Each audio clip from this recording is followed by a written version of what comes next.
Babylon is an original epic set in the early days of Hollywood. It's about ambition, it's about excess, it's about hubris, and it's about a society on the brink of massive change. I basically early on became interested in those early days of Los Angeles and Hollywood when they were still getting built and getting kind of figured out. And but the more I sort of looked at that period of time, the more I became aware of just how crazed and insane the people were and the environment was. You know, it was this sort of larger-than-life assemblage of misfits of all stripes who kind of came together to build this city out of nothing, build an industry out of nothing. And there's a certain kind of crazed behavior that comes from that. So I wanted to try to capture in a really unvarnished, unsanitized way just the extremes to which they lived and worked and partied, and what that kind of behavior led to, both good and bad. On a bigger level, I think I just liked the idea of looking at a society in change, you know, and you know, in the case of Babylon, it's a society that's undergoing a change that's both incredibly rapid and really incredibly violent. You know, I remember being shocked when I first started reading just how many suicides there were, kind of all grouped around this short period of time. You know, it gives you a sense of the human cost of this thing, the human cost of, you know, we like to use words like disruption now in a kind of euphemistic or positive way, but, you know, you look at what these people, these human beings went through at this time, and yeah, it puts a face on the damage of that kind of that kind of sea change. The operating principle with Nellie was that she's a force of nature, that she's someone who, you know, just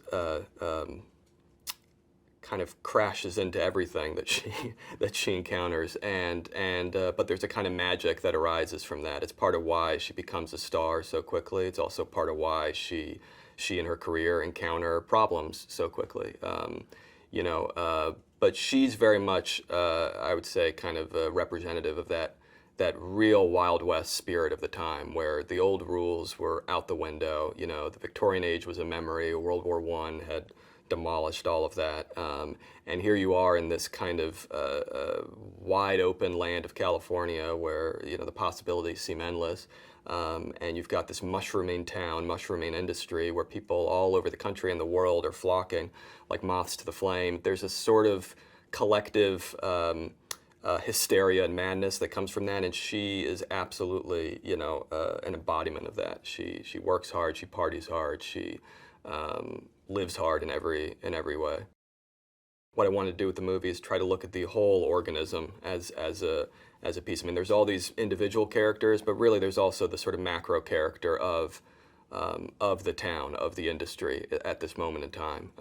And so I wanted to try to, you know, parallel some of these paths. You know, someone who's just rising up with someone who is the sort of current king of the moment. You know, someone who's knocking on the doors outside looking in, sort of, you know, crossed and contrasted with someone who holds the levers of power at that time. And then you sort of see how these tectonic plates shift, because that's really one of the most interesting things I think that you know, that happened at that time. Jack is sort of the uber movie star. You know, he's the highest-grossing leading man in the world. When we meet him, he's you know, he was very much modeled on that kind of early lineage of you know, male movie stars of that time, whether it was John Gilbert, Douglas Fairbanks, you know, Valentino. You know, there's a this kind of ideal of the romantic leading man, you know, at a time when, again, the whole idea, you have to remember, the whole idea of a movie star was this sort of novel concept. So Jack Conrad, you know, he's one of these guys who has reached the apogee of stardom right at that moment, at that fulcrum where the kind of love and adulation he inspires is really hard, I think, even for today, for us to fathom. It's near, you know, it's like a near deity. Manny is our eyes and ears. The idea for me was to, you've got a world here that's so larger than life.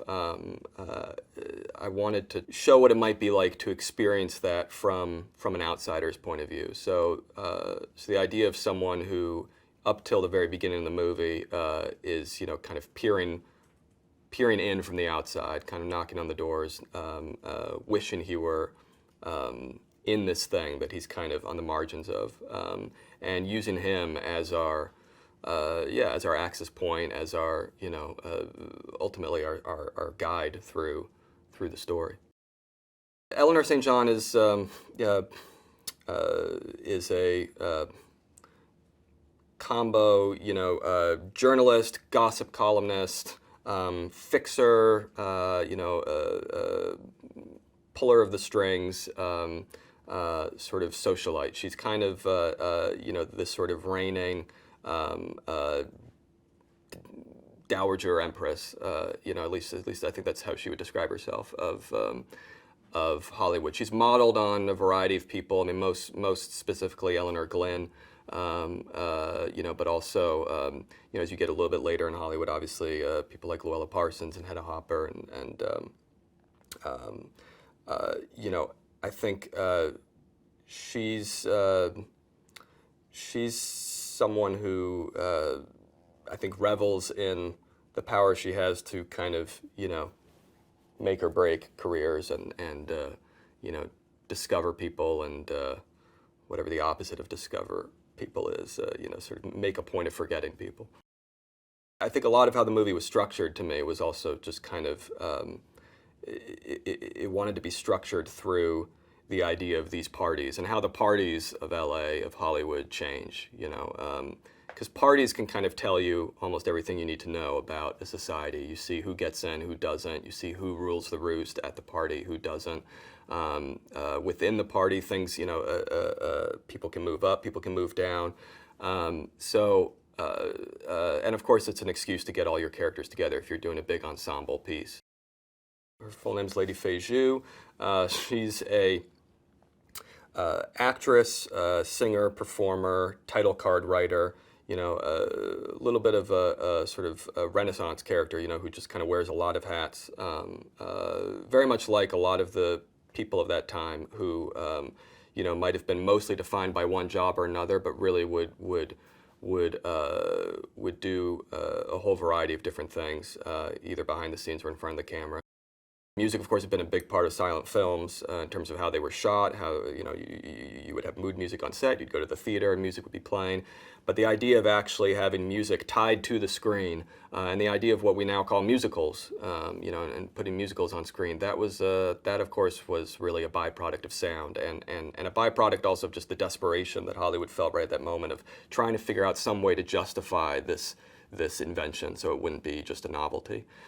So immediately they turned to what what they deemed the popular music of the time was, what music the kids were listening to, and that was that's the type of music that Sydney plays. In LA, it was a lot of the kind of music that they would be hearing in Central Avenue, the Central Avenue clubs. This was basically synchronous with in New York, the Harlem Renaissance was happening at this time. So there was this moment for a certain kind of jazz and a certain kind of music that lent itself to what Hollywood thought it needed right at that moment. And so there's this interesting window where just for a matter of a few years, Hollywood started filling short films and even feature films with black performers, black musicians, black actors. There were all black films, famously like Hallelujah and Hearts of Dixie and things like that, and a whole host of shorts featuring people like Duke Ellington and Louis Armstrong and Bessie Smith, just trying to reach out to the music, basically the most popular musicians at the time, and trying to kind of yoke them to this new thing of sound cinema.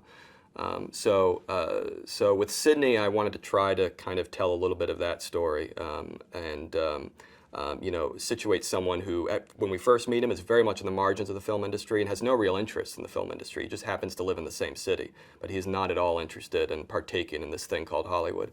But when sound comes in and he's offered a spot, he might hesitate at first, but ultimately he bites, and we go along the ride. We go along for the ride with him.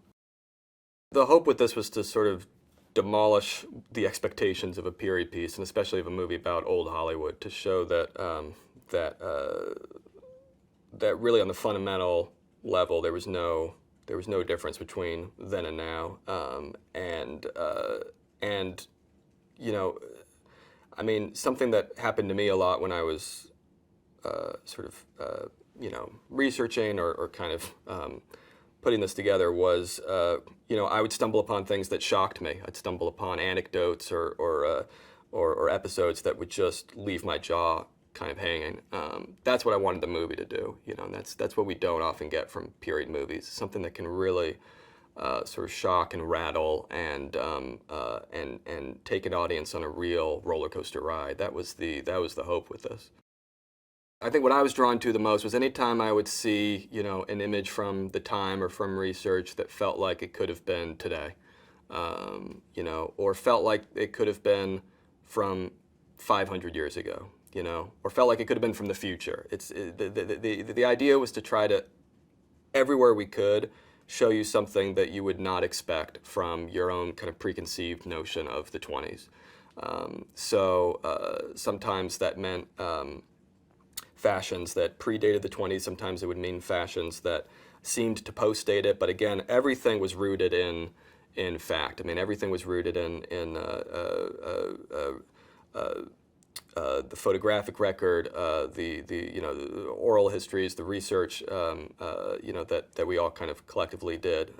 You know, we didn't want anything to be anachronistic.